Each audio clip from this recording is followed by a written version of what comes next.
기쁨을 누림이라는 제목으로 말씀을 묵상하도록 하겠습니다. 4절 말씀에 보면 주께서 행하신 일로 나를 기쁘게 하셨으니 주의 손이 행하신 일로 말미암아 내가 높이 외치리이다, 이렇게 말씀을 하고 있습니다.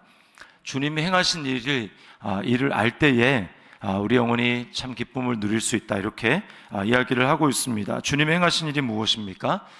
창세기부터 요한계시록까지 성경에 나타난 하나님이 행하신 일은 인간에게 하나님의 생명과 복을 주시는 것입니다. 창조하시고 사람에게 복을 주셨다고 말씀을 하시죠. 그러나 사람이 스스로 하나님께로부터 돌이켜서 하나님의 복을 받기를 거부하는 삶을 살아갑니다. 이게 인간의 타락이죠. 그 이후로도 하나님께서 지금까지 행하시는 일은 삼위 하나님의 구속 사역입니다. 아버지는 인간을 예수 그리스도 안에서 선택하시고 또 구원하시기로 하나님은 계획하시며 작정하시고, 아들은 그 하나님의 계획을 오셔서 작정을 이루십니다. 십자가의 구속이죠.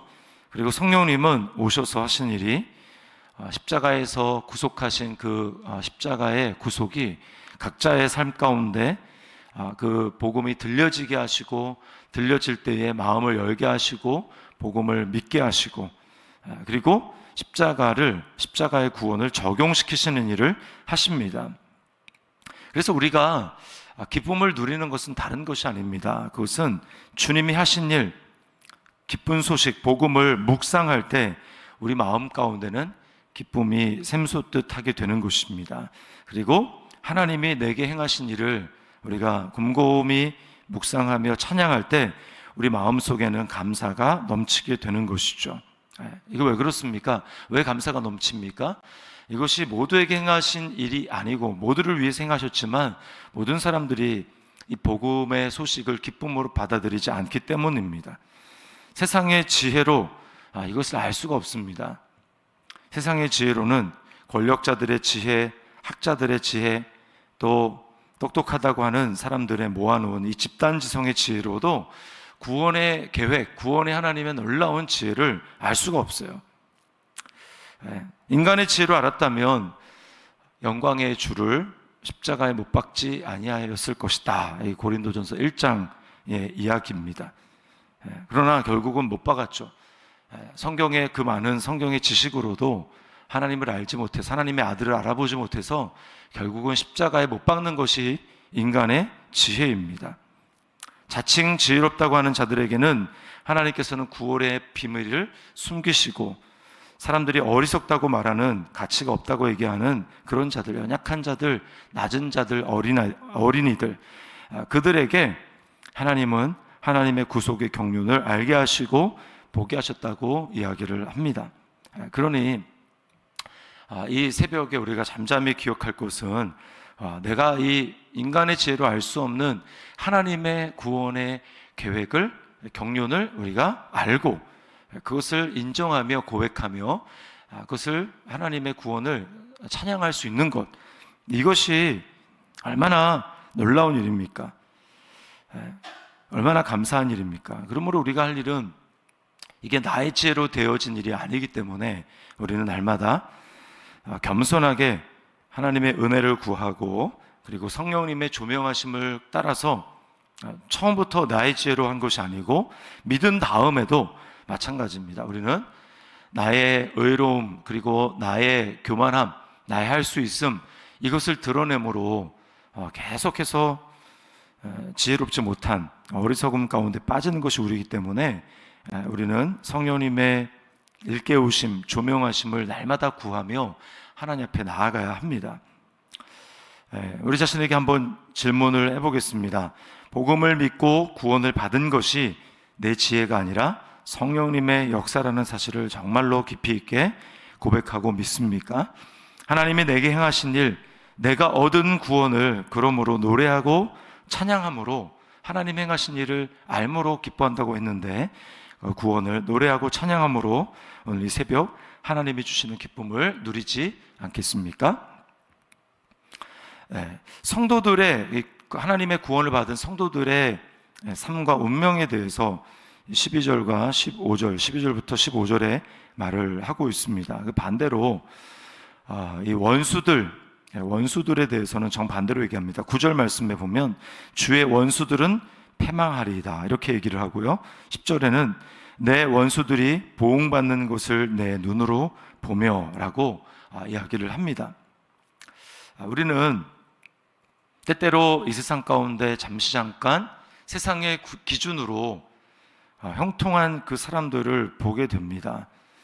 세상의 짧은 시각으로 판단해서는 안 되는 것이죠. 왜냐하면 결국은 망하기 때문에 그렇습니다. 우리는 어떤 시각으로 보아야 합니까? 우리는 긴 영원한 시간으로 하나님의 시각으로 그것을 볼 수 있어야 합니다. 하나님의 시각으로 줌아웃해서 우리가 보게 되면, 전체를 바라보게 되면 성경은 우리에게 끊임없이 하는 말이 하나님을 알지 못하는 자들의 잠깐의 형통, 잠깐의 성공, 화려함, 이것은 마치 도살장에 끌려가기 전에 배불리 먹는 돼지와 같다라고 이야기를 합니다. 우리는 그들의 성공과 그들의 화려함, 그것을 부러워하지 말아야 합니다. 오히려 하나님 없이 되어지는 성공과 형통, 그 화려함을 안타깝고 불쌍하게 여겨야 합니다. 의인의 삶은 어떤 것입니까? 의인의 운명은 어떤 것입니까? 12절 말씀에 보면 의인은 종려나무같이 번성하며 레바논의 백향목같이 성장하리로다. 14절에 그는 늙어도 여전히 결실하며 진액이 풍족하고 빛이 청청하니. 여기 번성한다, 결실한다 라고 하는 것은 무엇입니까? 그것은 그냥 이 땅에 눈에 보여지는 화려함과 형통과 성공이 아닙니다. 물론 그것을 배제하는 것도 아니지만 더 근원적인 것은 바로 하나님과 연결되어 있어서 하나님과 관계, 하나님과 교제하며 하나님이 주시는 복을 누린다라는 것이죠.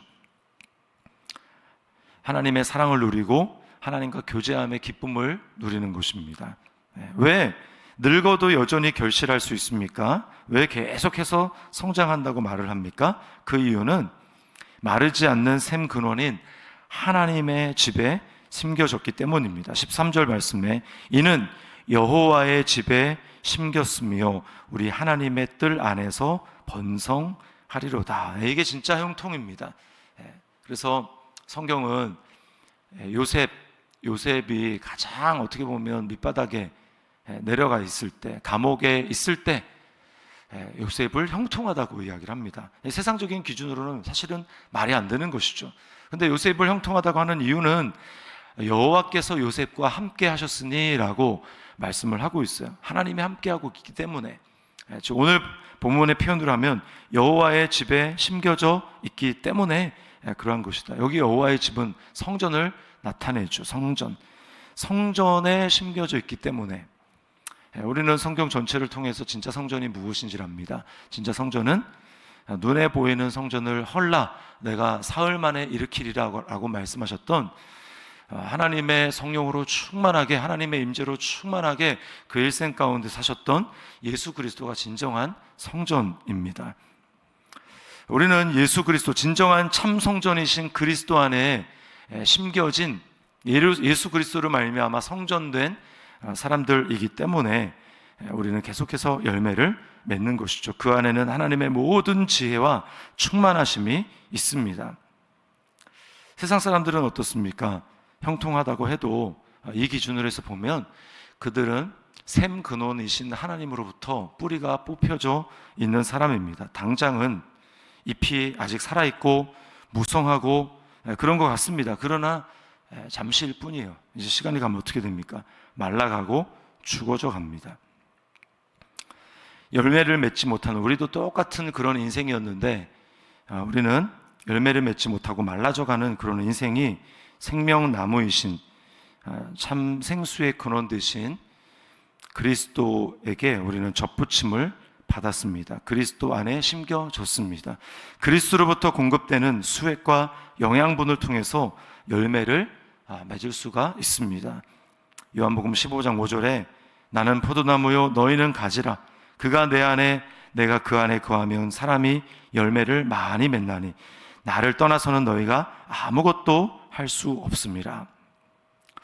우리가 중요한 것은 그리스도에게 심겨졌는데 우리가 때때로 기쁨을 누리지 못하는 이유는 거하지 않기 때문입니다. 거하지 않기 때문에 계속 거기 거해야 되는데 우리 거하지 않기 때문입니다.